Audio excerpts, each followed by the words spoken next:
Hi, welcome to Sabbath School Daily, where we have been studying from this lesson right here, Psalms. This week we're studying from lesson number 6, which has the title, I Will Arise, and today is Thursday's lesson, which has the title, The Lord's Judgment and the Sanctuary. The doctrine of the sanctuary is perhaps the most important of the biblical doctrines, simply because all the other doctrines converge upon it. The doctrine of salvation, the understanding of sin, the understanding of the fall of humans and how God saves them. All of these things, they find representations in the model of the sanctuary, in what it means. Not only the Old Testament sanctuary, but the heavenly sanctuary as well, as found in the book of Hebrews, among other places. To the psalmists, the sanctuary was from where God exacted his justice, from where God looked upon the children of men and where he saw those who were doing good, those who were righteous, those who were just, and those who were evil and wicked, and from where his judgments came from. Look at what Psalm 96 verse 6 through 10 says, for example. Honor and majesty are before him. Strength and beauty are in his sanctuary. Give to the Lord, O families of the peoples. Give to the Lord glory and strength. Give to the Lord the glory due his name. Bring an offering and come into his courts. Where are his courts again? Oh, worship the Lord in the beauty of holiness. Tremble before him, all the earth. Say among the nations, the Lord reigns. The world also is firmly established. It shall not be moved. He shall judge the peoples righteously.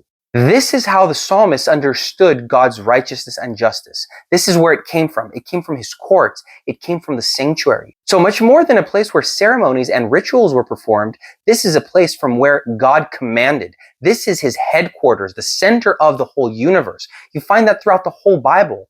The sanctuary is one of the most misunderstood concepts of the Bible. Usually we think about it in the context of the Old Testament, of that place where the priests and the high priest, they did some weird things. No, the Old Testament sanctuary is just a model of a much grander reality of something happening today up in heaven. Look at what the lesson has to say about that.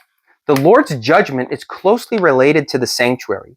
The sanctuary was the environment where the psalmist's understanding of the problem of evil was transformed. You'll find that in Psalm 73, verse 17 through 20. The sanctuary was designated as the place of divine judgment, as indicated by the judgment of Urim and by the breastplate of judgment of the high priest.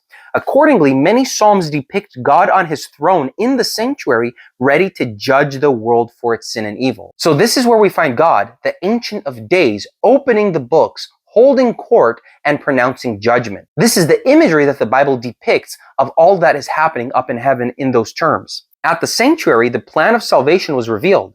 In paganism, sin was understood primarily as a physical stain to be eliminated by magic rites. In contrast, the Bible presents sin as a violation of God's moral law. God's holiness means that he loves justice and righteousness. Likewise, God's people should pursue justice and righteousness and should worship God in his holiness. To do that, they must keep God's law, which is an expression of his holiness. So this transfers over to us. God is holy, God is just, God is righteous, and so we should be the same. We should extend that in the way that we deal with others. And that comes from an understanding of the sanctuary. Remember, the lesson stated this right here in the first paragraph, that the psalmist's understanding of the problem of evil was transformed in the sanctuary. So you'll read Psalm 73 and you'll see that he is looking around, he's seeing a whole bunch of bad things happening, and he's asking, why are these things happening? Why is God allowing this to happen? Why is he letting this happen and go on in the world? And then he goes into the sanctuary and everything makes sense. It's like something clicks and he knows why God is acting the way that he is and why God is doing things in the way that he's doing them. Until he walked into the sanctuary, nothing made sense. It was only after he had a full picture that he found in the sanctuary that things started to make sense. The lesson then continues. Thus, the sanctuary is the place of forgiveness of sin and restoration of righteousness, as indicated by the mercy seat of God's throne and sacrifices of righteousness. Yet, the God who forgives takes vengeance upon the wicked deeds of unrepentant people. The practical implications of the sanctuary being the place of divine judgment are seen in the constant awareness of God's holiness and demands for righteous living according to God's covenantal requirements. There is a balance. The God who forgives is the same God that will exact vengeance on the behalf of those who have been oppressed and those who have been wronged.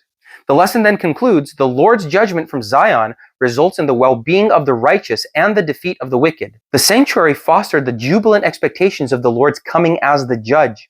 especially during the Day of Atonement. Likewise, the Psalms strengthen the certainty of the impending arrival of the divine judge, namely Jesus Christ in the heavenly sanctuary.